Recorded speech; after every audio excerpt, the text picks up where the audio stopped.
മതം അത് ഉപേക്ഷിക്കണം. ഉപേക്ഷിക്കാം, പക്ഷെ ആര്?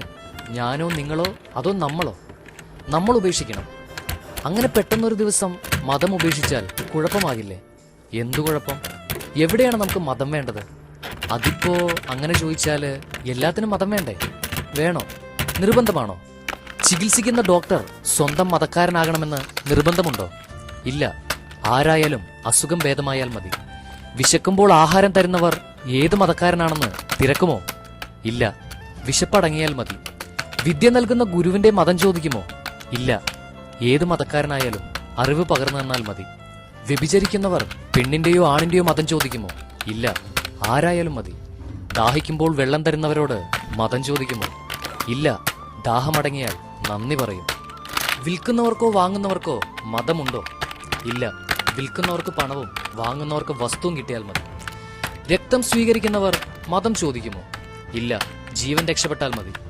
തമാശകൾ കേൾക്കുമ്പോൾ സ്വന്തം മതക്കാരാണ് പറയുന്നത് എന്നറിഞ്ഞിട്ടേ ചിരിക്കാറുള്ളോ? അല്ല. ആര് പറഞ്ഞാലും തമാശയാണെങ്കിൽ ആരും ചിരിക്കും. നോവിന് മതമുണ്ടോ? ഇല്ല.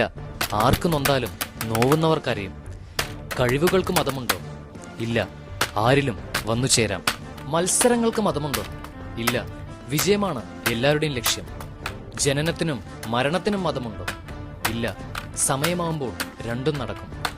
വർത്തമാനകാല ജീവിതത്തിൽ ഒരു മനുഷ്യൻ അഭിമുഖീകരിക്കുന്ന കാര്യങ്ങളാണ് ഇപ്പോൾ ഞാൻ നിന്നോട് ചോദിച്ചത്.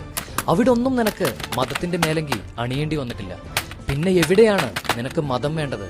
അതിപ്പോ അങ്ങനെയൊക്കെ ചോദിച്ചാൽ ഞാൻ കുഴഞ്ഞു പോകും. മതം അത് വേണമല്ലോ. മഴയ്ക്ക് മതമില്ല, പുഴയ്ക്ക് മതമില്ല, സൂര്യനും ചന്ദ്രനും മതമില്ല, മണ്ണിനും വിണ്ണിനും മതമില്ല, പകലിനും രാത്രിക്കും മതമില്ല, കടലിനും കാറ്റിനും മതമില്ല, മൃഗങ്ങൾക്കും ചെടികൾക്കും മതമില്ല. പിന്നെ ആർക്കാണ് മതമുള്ളത്?